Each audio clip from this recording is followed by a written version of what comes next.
Open this door! Police! It's 2 in the morning. Show me a warrant. Your filthy slum or garbage dump is useless, a waste of resources. I said, show me a warrant.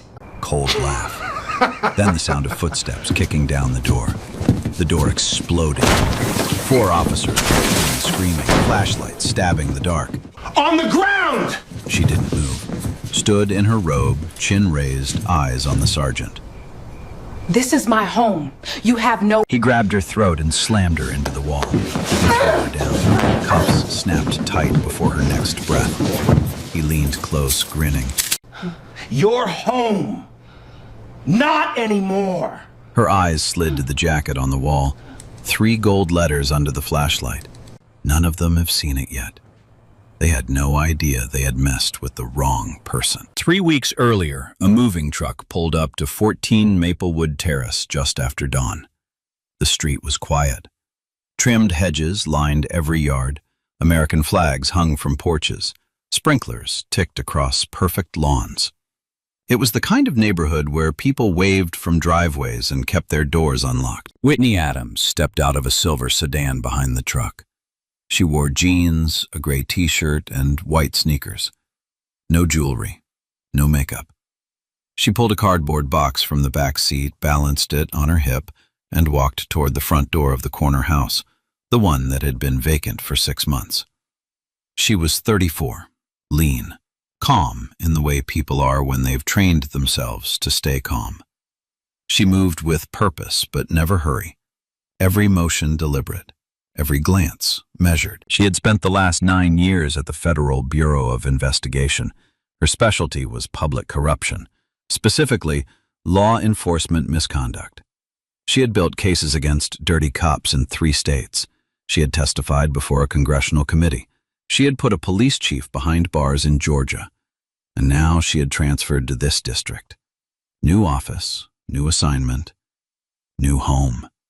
She carried boxes in by herself, books, case files, a framed photo of her mother, a coffee maker, and one item she hung on the wall beside the front door before anything else. Her FBI field jacket. Dark navy, 3 gold letters across the back, her name stitched below the badge patch. She smoothed the fabric, stepped back, and nodded once. It wasn't decoration. It was identity. By mid-morning, the truck was gone. Whitney stood on her porch drinking coffee, looking out at the street. A man across the road raised his hand. She waved back. A jogger passed and smiled. She smiled in return. Then she noticed the woman in the window. 2 houses down, behind a lace curtain, Brenda Hayes stood watching. Arms crossed, jaw tight. She hadn't moved from that window since the truck arrived. Brenda was 58. She had lived on Maplewood Terrace for 22 years. She knew every family. She organized the block party. She ran the homeowners association. And in all those years, not a single black family had moved onto her street. She intended to keep it that way. By noon, Brenda was on her phone. She called her neighbor, Dorothy. Have you seen her? Moving in like she owns the place. No husband, no family, just boxes and boxes of God knows what. Dorothy asked if she had spoken to the new woman. I don't need to speak to her. I know exactly what kind of person she is. That evening, Whitney cooked dinner alone. Rice and grilled chicken. She ate standing at the kitchen counter, reading a case brief on her laptop. The house was bare but clean, quiet. A single lamp threw warm light across the living room. The FBI jacket hung in shadow by the door. Outside, Brenda Hayes sat in her living room composing a different kind of document. She opened her phone and dialed the non-emergency police line. I'd like to report suspicious activity at 14 Maplewood Terrace, she said. Her voice was steady and rehearsed. A woman just moved in, black, lives alone. There's been heavy foot traffic all day, people coming and going. I smelled something chemical. Could be drugs. I think she might have weapons in the house. Every word was a lie. The dispatcher took the report. Case number assigned, forwarded to the local precinct. It landed on the desk of Sergeant Garrett Cole. Cole was 41. 14 years on the force, built like a refrigerator. He had a reputation, the kind that made rookies nervous and internal affairs look the other way. 3 formal complaints of excessive force, 2 accusations of racial profiling, 0 disciplinary actions. His union rep called him effective. His captain called him reliable. The people he arrested called him something else entirely. Cole read Brenda's report at 11:45 p.m. He didn't verify the caller's identity. He didn't cross-reference the address. He didn't check if the new resident had a record, because she didn't. He picked up his radio and assembled a 4-man team. We're hitting 14 Maplewood, possible narcotics and weapons. No knock entry authorized. Deputy Wells, the youngest on the team, raised his hand. Shouldn't we confirm the tip first, Sarge? Cole didn't look at him. The tip is confirmed. I just confirmed it. Gear up. By 1:45 a.m., 4 officers sat in a blacked-out cruiser 2 blocks from Whitney Adams' front door. Engines off, radios low, waiting for Cole's signal. Inside the house, Whitney slept. The laptop was closed. The kitchen was dark. The only light came from a street lamp outside, casting a faint glow across the hallway wall and across the 3 gold letters on the jacket no one had bothered to notice. At 2:03 a.m., the cruiser crept forward with its headlights off. Cole sat in the passenger seat. He pulled on black tactical gloves, 1 finger at a time, slow, deliberate, like a man preparing for something he had done many times before. His jaw was set. His eyes were flat. Beside him, Officer Trent Nash checked his sidearm and holstered it with a click. In the back seat, Officers Briggs and Dunlap adjusted their body armor straps and pulled balaclavas over their faces. Nobody spoke. The only sound was leather stretching and Velcro tearing. Deputy Wells sat in the second vehicle, a patrol car parked 30 yards behind. He left his engine running. His notebook sat open on the passenger seat. He had written 1 line. No verification of tip, no confirmation of suspect identity, no criminal history check. He stared at the words. Then he closed the notebook and rubbed his eyes. Cole keyed his radio. On my count, stack formation. I take point. Copy, Nash said. Wells pressed his radio button.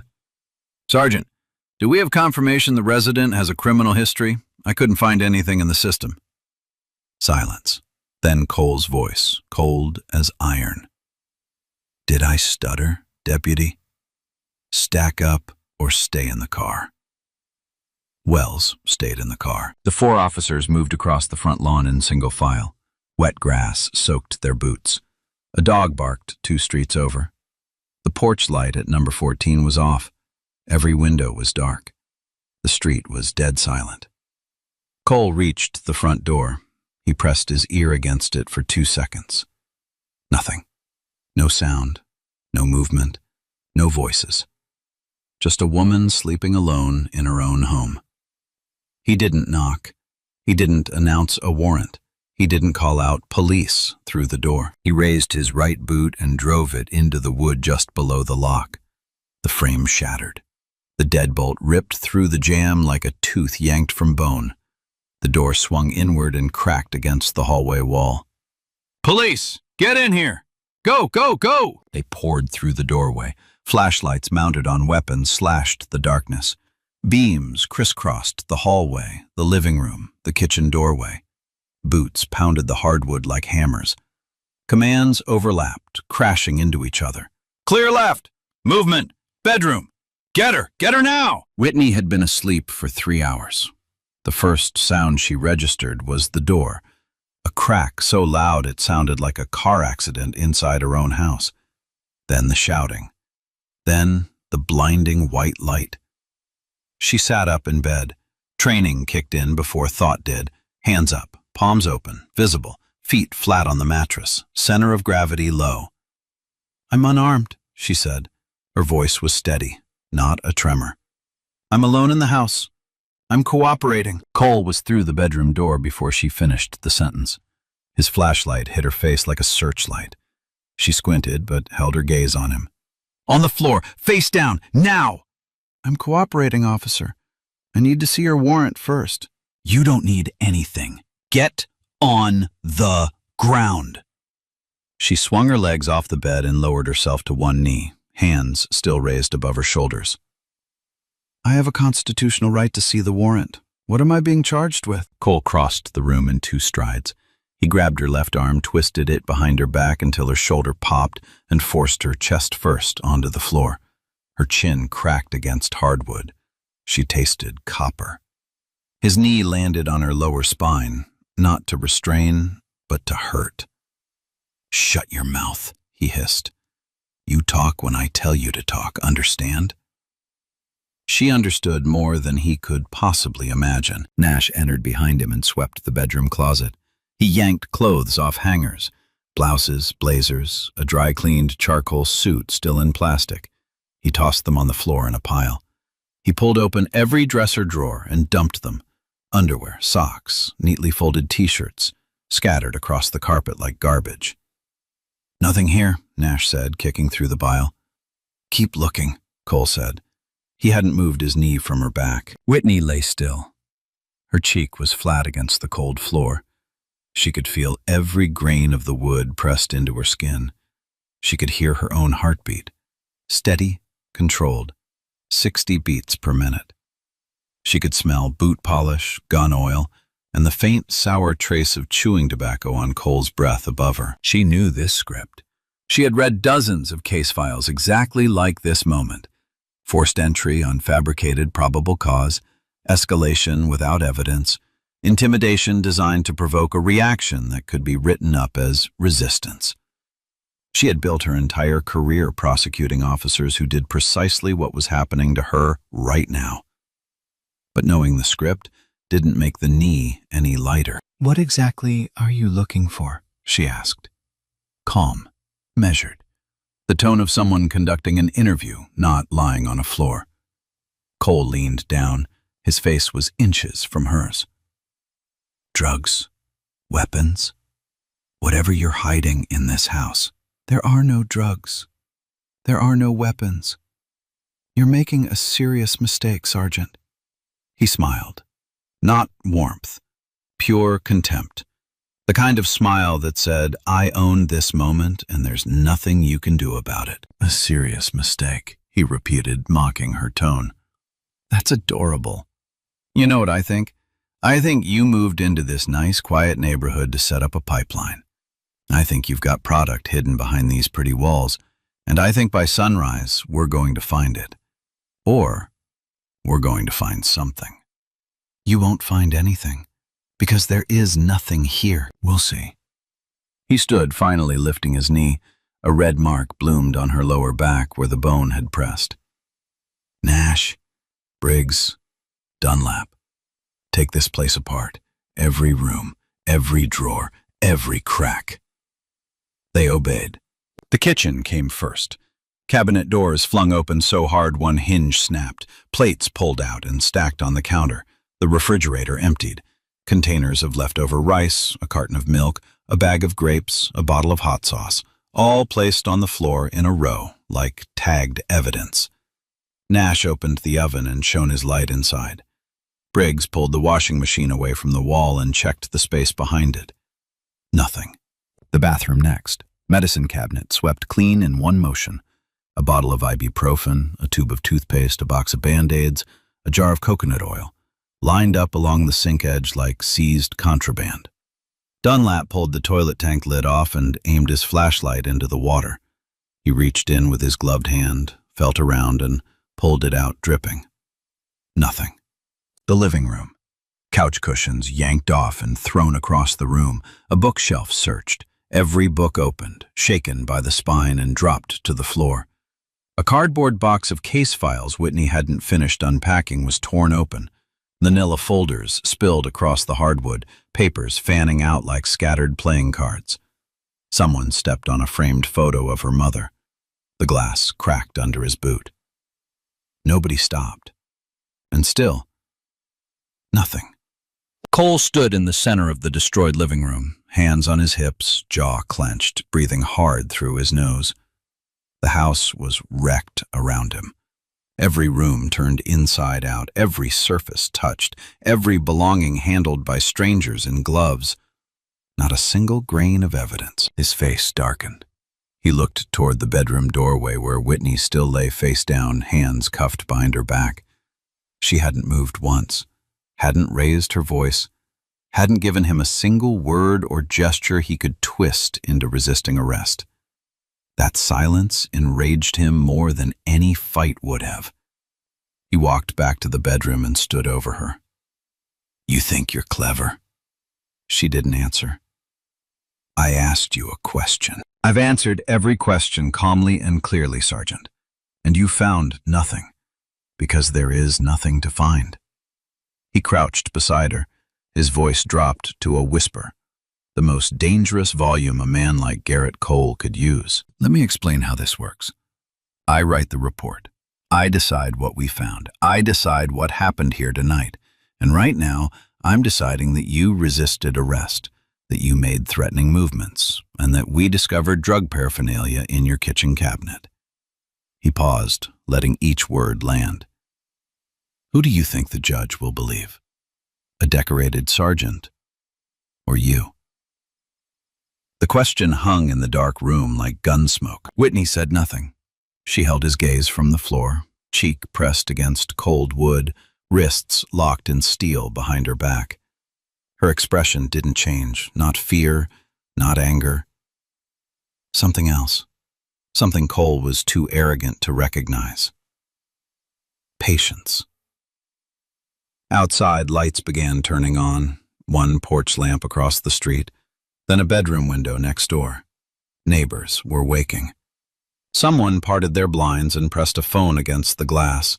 The red recording dot blinked in the dark. Brenda Hayes stood at her own window 2 houses down, arms folded tight across her chest. A thin, satisfied smile pulled at her lips. Everything was going exactly as she had planned. And in the patrol car parked at the curb, Deputy Wells sat alone. He had not gone inside. His notebook was open on his knee, pen moving in the dome light. He was writing every detail, every timestamp, every order he had heard through the radio. He didn't know yet how much those pages would matter. Cole pulled Whitney up from the bedroom floor by her cuffed wrists. The metal dug deep into her skin. She winced but said nothing. He shoved her down the hallway into the living room and pushed her onto the couch, or what was left of it. Cushions were scattered. Books lay in piles on the floor. Her case files were spread across every surface like confetti after a parade nobody wanted. She sat straight, shoulders back, chin level. Even in handcuffs, even in a bathrobe at 2 a.m, she carried herself like a woman who knew exactly who she was.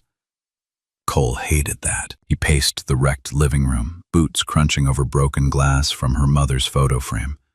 He didn't notice. Or he didn't care. His hands kept opening and closing into fists. Nash stood by the kitchen doorway, arms crossed, watching Cole the way a dog watches thunder, alert and uncertain. Briggs leaned against the hallway wall, flashlight off, staring at the floor. Dunlap had gone outside to check the backyard. The house had been searched top to bottom, every room emptied, every drawer dumped, every closet gutted. They had found absolutely nothing, and Cole was unraveling. "Where is it?" he said, stopping in front of Whitney. "Where is what?" "Don't play games with me. The drugs. The stash. Where did you hide it?" "There is no stash, Sergeant. I told you that 20 minutes ago. I told you that when your knee was on my back. I'm telling you now. There is nothing illegal in this house." He leaned forward, knuckles on his thighs, face shoved toward hers. "Every house I hit has something. Every single one. You're no different." "Maybe your information is wrong." "My information is never wrong." "Then show me the warrant. Show me the name. Show me the probable cause affidavit." Cole's eye twitched. He straightened up and turned to Nash. "You hearing this? She wants to see the warrant." He let out a short, ugly laugh. "Like she's a lawyer." Nash didn't laugh. He shifted his weight and looked away. Whitney pressed. I'm asking because I know my rights, Sergeant, and I know yours. You entered this home without proper identification. You used force before establishing a threat. You haven't read me Miranda. You haven't told me a charge, and you've searched every inch of this house without finding a single piece of evidence. Each sentence landed like a stone dropped into still water. Cole's jaw muscles flexed, his nostrils flared. He stepped closer until his shadow fell across her face. You want to talk about rights? Here's one you should know. I have the right to write whatever I want in my report. I can say you lunged at me. I can say I found a bag of powder under your sink. And I can put you in a cell tonight where you'll spend 6 months proving your innocence, while your name sits in the system forever. He waited for her to break. She didn't. Are you threatening to fabricate evidence, Sergeant? The question was quiet, clinical, the voice of someone who had asked that exact question under oath, in courtrooms, in front of federal judges. The Cole didn't know that. All he saw was a black woman who wouldn't lower her eyes. I'm not threatening anything, he said, his voice tight as a piano wire. I'm explaining how the world works. He turned and grabbed her laptop from the kitchen counter. He flipped it open. That's personal property, Whitney said. Nothing in this house is personal tonight. He tried the desktop. A federal login screen appeared. The Department of Justice seal. Biometric authentication required. Cole stared at it. His brow creased. What the hell is this? I told you not to touch that. Nash, get over here. What's this screen? Nash walked over and looked. His face went blank. That looks like that's a federal system, Sarge. DOJ seal. Federal, Cole snorted. Sure.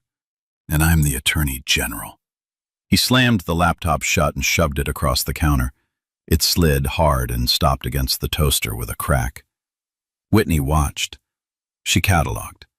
Evidence tampering. Possible destruction of federal property. Another line on a list that was growing longer by the minute. Cole radioed dispatch. This is Unit 7 at 14 Maplewood, requesting additional backup.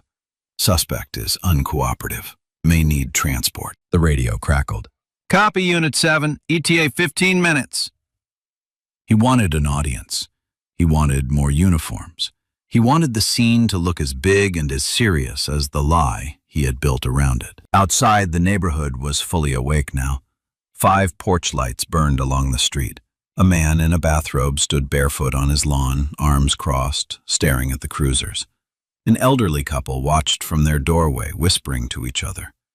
A teenage girl across the street sat on her front steps, phone held steady, recording everything.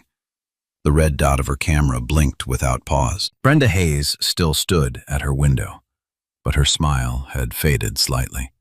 She hadn't expected this many witnesses. Dunlap came back through the rear door, shaking his head. Backyard's clean, shed's empty, nothing buried, nothing in the trash cans. It's clean, Sarge. Cole didn't acknowledge him. He stood in the middle of the ruined living room, grinding his teeth, staring at Whitney with the look of a man who had cornered what he thought was prey and found the cage empty. He needed something, anything, one shred of justification for the broken door, the wrecked house, the woman in handcuffs. He snatched her phone from the side table. Unlock this. No, that wasn't a request. And that's not going to happen. You have no legal authority to search my phone without a warrant specifically authorizing digital search. Even a first-year law student knows that. Riley versus California, 2014, unanimous decision. Nash closed his eyes for a second. She's right, Sarge. We can't. I know the law, Nash. Cole hurled the phone. It hit the couch frame and clattered to the floor. The screen cracked in one corner. Briggs spoke from the hallway, his voice careful. Sarge, maybe we should call the lieutenant, get him down here before this gets... Nobody is calling anyone. I run this scene. I say when it's done. But it wasn't his scene anymore. It hadn't been since the moment his boot hit that door. He turned to Whitney one final time. His face was crimson. A vein throbbed at his temple. Sweat beaded along his forehead despite the cold night air seeping through the broken doorway. "Last chance," he said. "Tell me what you're hiding, or I guarantee you will not like how tonight ends." Whitney looked up at him, and for the first time, something shifted in her face. Not fear, not defeat, not anger. Pity. "Sergeant Cole," she said, every word placed with the precision of a scalpel. "You've broken into a private residence on a fabricated, anonymous tip. You've assaulted an unarmed civilian. You've threatened to manufacture evidence on a recorded line. You've attempted unauthorized access to a federal device. And you've damaged personal property belonging to a citizen who has committed no crime." She paused, let the silence build, "and every single second of it has been captured by your own body cameras." The room went quiet, not silent, quiet. The kind of quiet that falls when someone realizes the ground beneath them has been hollow all along. Cole's hand drifted to the body camera clipped to his vest. The small red light blinked, steady, unwavering. It had been recording since he stepped out of the cruiser. Nash looked at his own camera. Same red light, same blink. Briggs took a half step backward toward the hallway. Cole's mouth opened, closed, opened again. Nothing came out. Whitney sat on the bare couch frame, hands cuffed behind her, bathrobe pulled across her shoulders. She hadn't raised her voice. She hadn't made a single aggressive movement. She hadn't given them one frame of footage they could use. But they had given her everything. And she was not finished. "There's one more thing," she said. "Something you would have known if you'd done even the most basic check before you kicked down my door." Cole swallowed. The sound was audible in the stillness. "What?" She didn't answer with words. Her eyes moved, slowly, deliberately, from his face to the wall beside the front door. The wall that had been in shadow since they entered. The wall not one of them had bothered to look at because they were too busy destroying everything else. Nash followed her gaze. He turned. His flashlight beam swung across the hallway and landed on the wall, and everything stopped. The flashlight beam held steady on the wall. A jacket, dark navy, hanging from a single hook beside the front door. It had been there the whole time, through the shouting, through the search, through every threat and every insult. Waiting. 3 letters across the back pressed in gold fabric, each one 4 inches tall. FBI.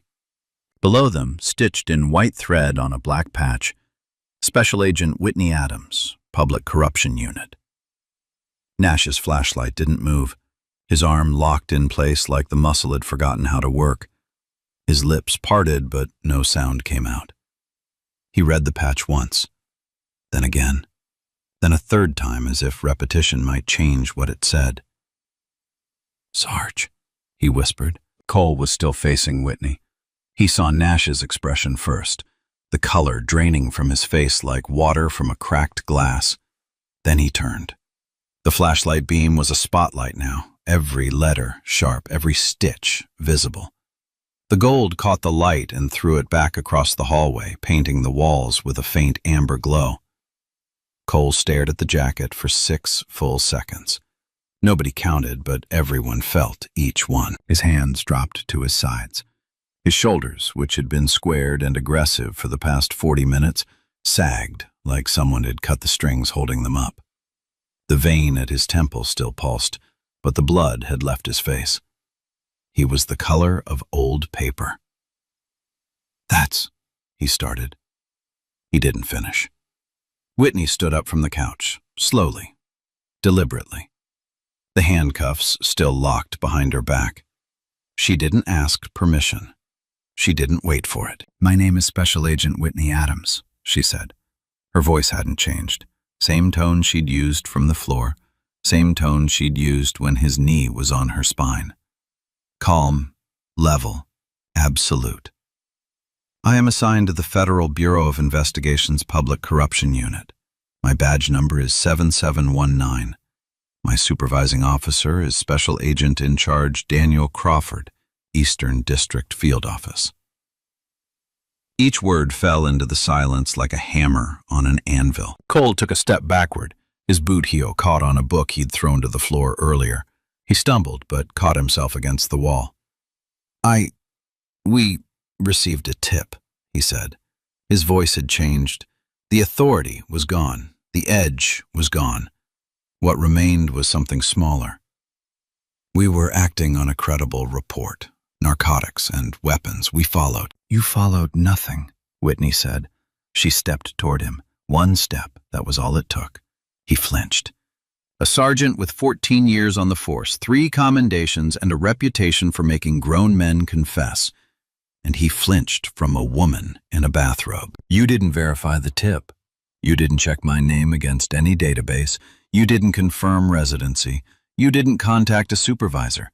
You obtained a no-knock warrant based on an anonymous call and executed it with maximum force against a single, unarmed woman in her own home at 2 a.m. She stopped 3 feet from him, close enough that he could see the red mark on her chin where it had struck the floor, close enough that he could see the bruise forming on her left wrist where the cuffs had bitten deep.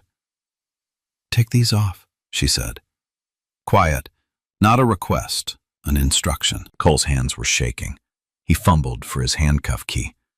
It took him 3 tries to get it into the lock. The cuffs clicked open and fell to the floor with a metallic clatter that sounded louder than any gunshot fired that night. Whitney brought her hands forward. She rubbed her wrists slowly, one at a time. Red welts circled both like bracelets made of pain. She didn't look at them. She looked at Cole. Now, she said, I'm going to make one phone call, and then you're going to stand in this room, my room, in my home, and you're going to wait. She walked to the kitchen counter. She picked up her cracked phone from the floor, examined it, and dialed a number she knew by heart. It rang twice. Crawford, said the voice on the other end, groggy, alert within one syllable. Sir, this is Adams. I need a team at my residence, 14 Maplewood Terrace. Local PD executed a no-knock raid on my home approximately 40 minutes ago. 4 officers on scene, forced entry, unlawful search, assault, threats to fabricate evidence. Body camera footage is active. I need an evidence preservation team and an OPR investigator. A pause. Then Crawford's voice, no longer groggy. Are you injured? Minor. I'll need photos for documentation. Team's en route, 20 minutes. Don't let anyone leave. They're not going anywhere, sir. She hung up and set the phone on the counter. Cole stood exactly where she had left him. He hadn't moved. Nash was beside him, arms hanging limp, staring at the floor. Briggs had backed all the way into the hallway and was leaning against the wall with his eyes closed. Dunlap stood near the back door, one hand on the frame, looking like a man searching for an exit that didn't exist. Nobody spoke. The red lights on their body cameras blinked on and on and on. Outside, Deputy Wells sat in his patrol car. Through the windshield, he could see the broken front door, the spill of light from inside, the silhouettes of officers standing motionless. He looked down at his notebook. 12 pages filled. Every timestamp, every order, every word he'd heard over the radio. He picked up his personal phone and dialed the FBI tip line. He had made his choice. 19 minutes later, 2 black SUVs turned onto Maplewood Terrace without sirens. Headlights cut through the dark. Tires rolled to a stop in front of number 14. Special Agent in Charge Daniel Crawford stepped out of the second vehicle.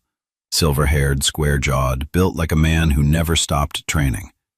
He walked through the broken doorway and took in the scene with one slow sweep. The destroyed living room, overturned furniture, books and papers everywhere, a shattered photo frame on the floor, and 4 local officers standing in a loose cluster, silent, their badges carrying none of the authority those badges were supposed to represent.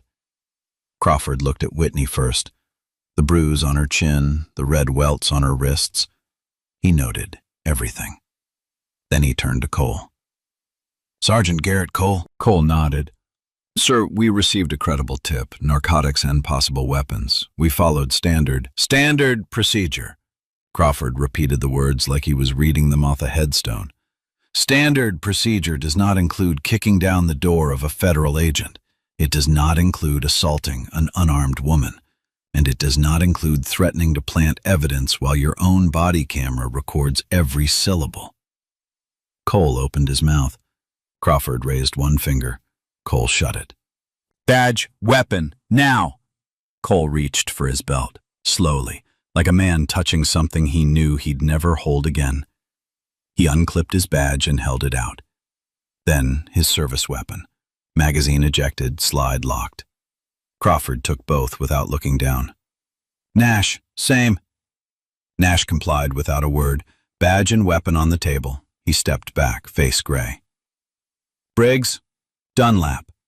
They followed. 4 badges and 4 weapons laid out in a row on a scratched wooden surface under the light of a single lamp that, somehow, hadn't been knocked over.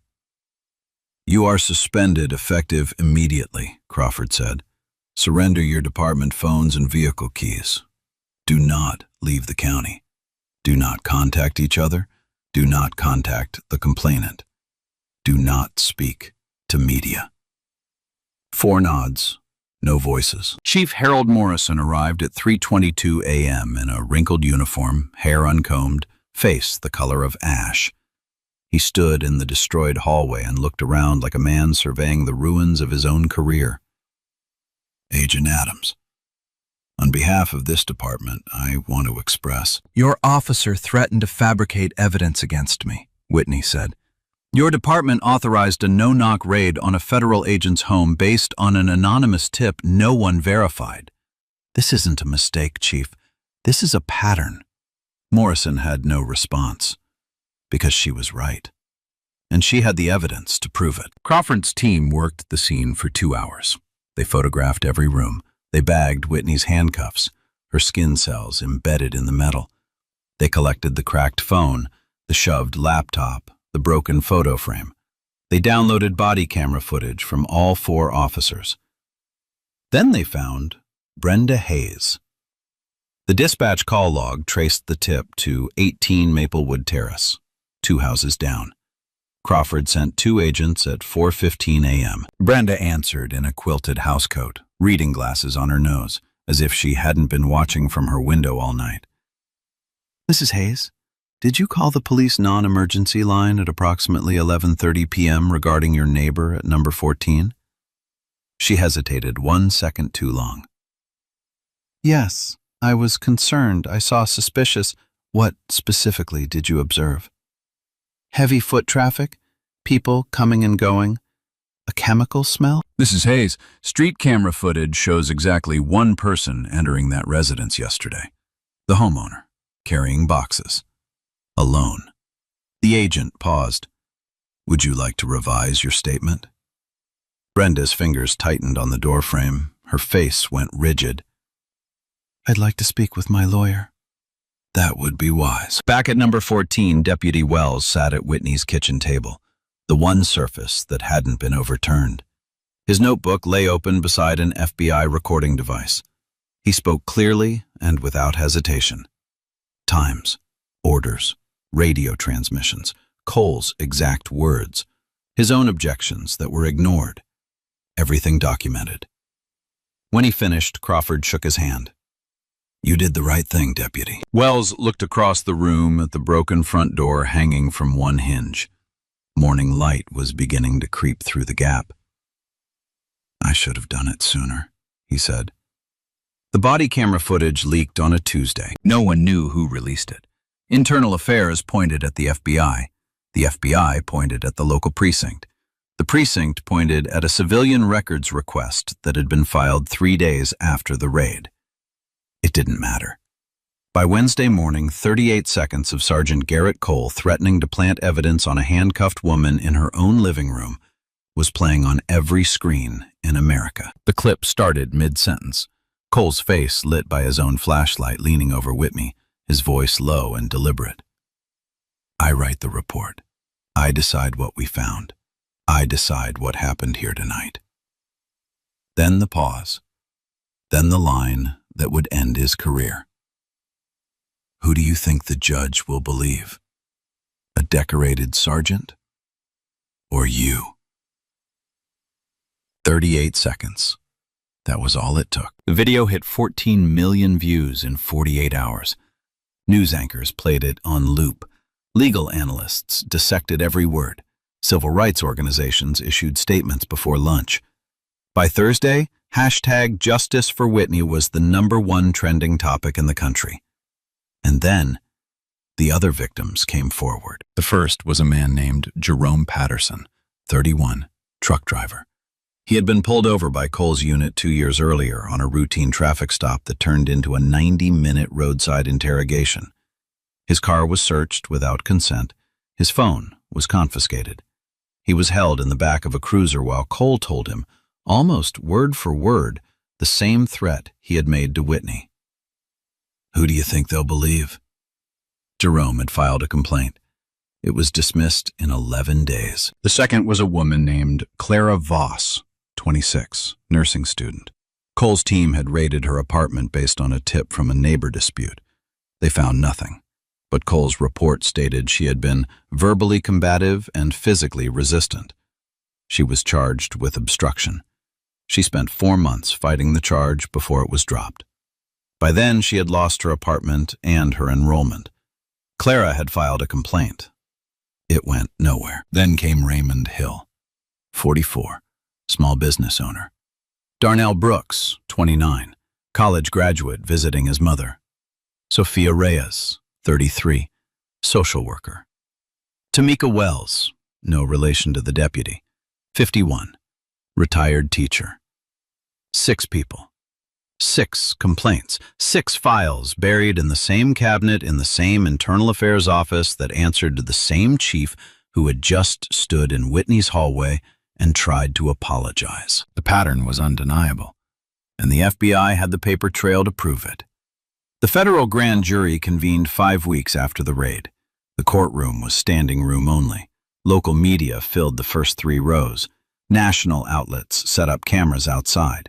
Protesters gathered on the courthouse steps holding signs with Whitney's name and the names of the 6 who came before her. Cole was indicted on 4 federal counts: deprivation of civil rights under color of law, unlawful entry, assault, and witness intimidation. The assault charge carried a sentencing enhancement because Whitney had identified herself as cooperating and he had used force anyway. His attorney, a private defense lawyer named Philip Sawyer, argued that Cole had acted in good faith on a credible tip, that the situation was dynamic, that officers make split-second decisions under pressure and should not be judged by hindsight. The prosecution played the body camera footage, all of it. Not 38 seconds, the full 47 minutes. From the moment Cole stepped out of the cruiser to the moment Crawford took his badge. Every command, every insult, every threat, every lie. The jury watched in silence. They heard Cole say, "You people always think you have rights." They heard him threaten to fabricate evidence. They heard Whitney ask for a warrant 7 times. They heard her cite case law from the floor of her own bedroom with a knee on her spine. They saw Nash look away. They saw Briggs try to intervene and get shut down. They saw Dunlap find nothing in every room and report it, and they saw Cole ignore him every time. And they heard in the final minutes the moment Whitney said his body cameras were recording. They watched Cole's hand drift to his vest. They watched his face collapse. The jury deliberated for 6 hours. Guilty on all 4 counts. Cole stood motionless as the verdict was read. His jaw was locked. His eyes were dry. He didn't look at his attorney. He didn't look at the gallery. He stared straight ahead at the bench like a man watching a wall close in. The judge, the Honorable Patricia Sinclair, sentenced him to 8 years in federal prison. No parole eligibility for 5. "Sergeant Cole," she said, her voice filling the silent courtroom. You swore an oath to protect the citizens of this community. Instead, you terrorized them. You weaponized your badge. You used your authority not to serve justice, but to deny it. This court will not treat that lightly. Nash pleaded guilty before trial. Cooperation agreement. He testified against Cole in exchange for a reduced charge. He received 3 years. Briggs and Dunlap, who had participated in the search but not in the threats or the assault, received 18 months each and permanent termination from law enforcement. Brenda Hayes was charged separately in state court, filing a false police report, making a fraudulent emergency call. Her defense was simple. She believed what she reported. The prosecution presented street camera footage, cell phone records, and testimony from 3 neighbors who confirmed that Whitney had moved in alone, quietly, with no visitors. Brenda was convicted. 12 months in county jail, 3 years of probation, a permanent restraining order keeping her 500 feet from Whitney Adams and the property at 14 Maplewood Terrace. Chief Morrison resigned the day after Cole's sentencing. He released a written statement calling the incident an isolated failure of judgment. No one believed him. The Department of Justice announced a consent decree, a federal oversight agreement requiring the entire department to undergo restructuring, new use of force policies, mandatory de-escalation training, an independent civilian review board with subpoena power, body camera footage to be reviewed weekly by an outside auditor. The department that had operated without accountability for decades was now operating under a federal microscope. Deputy Wells was offered a position with the FBI's Community Liaison Program. He accepted. On his last day at the precinct, he cleaned out his locker, turned in his badge, and walked out without looking back. His notebook, 12 handwritten pages, was entered into the federal court record as Exhibit 14. The judge called it one of the most detailed and courageous acts of internal accountability this court has seen. Wells never spoke to Cole again. 1 year later, Whitney Adams pulled into the driveway at 14 Maplewood Terrace. The sun was going down. The sky faded from peach into violet at the edges. Sprinklers ticked across lawns. A kid rode a bicycle in slow circles at the end of the street. Everything about the evening was ordinary, the kind of quiet that makes you forget anything bad ever happened here. But the front door told a different story. It was new, solid oak, heavier than the original. Whitney had picked it herself, not for protection, but because she wanted to choose what stood at the entrance to her own home. New frame, new hinges, new deadbolt, no scars from a boot. No memory of splintered wood and screaming voices. She stepped out carrying groceries and a leather briefcase, navy blazer over a white shirt, FBI credentials on a lanyard around her neck. She had been promoted 6 months ago, Senior Supervisory Special Agent, leading the Regional Public Corruption Task Force. Her unit now oversaw 11 police departments across 3 counties.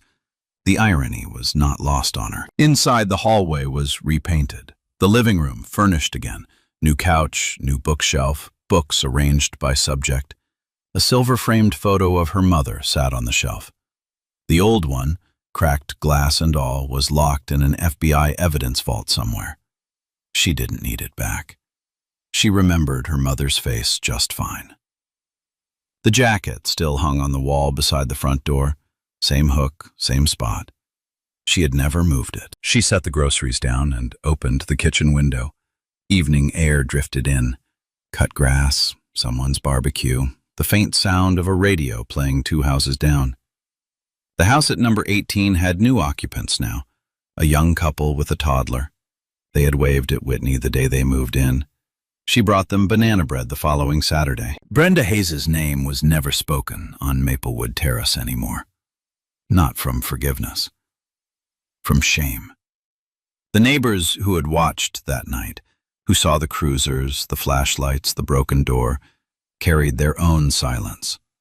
Some had done nothing, some had recorded. The teenage girl across the street had uploaded her footage the next morning. That video, paired with body camera clips, made the story impossible to bury. Her name was Ellie Whitman, 17 years old. Whitney wrote her a college recommendation letter. The street was different now. Not in ways a stranger would notice, but the people who lived here understood. 2 new families had moved in over the year, one black, one Hispanic. The Homeowners Association, once controlled by Brenda with an iron grip and an unspoken racial filter, had been dissolved and rebuilt with an elected board. Block parties happened again, but they looked different. More faces, more languages, more chairs pulled into the circle. It wasn't perfect. No street is. But it was honest. And that was more than it had been before. Whitney stood at her kitchen window, coffee in hand, watching the last light drain from the sky. She thought about Cole sometimes. Not with anger, not with satisfaction. She remembered the moment in the living room when she looked at his face and felt pity instead of rage.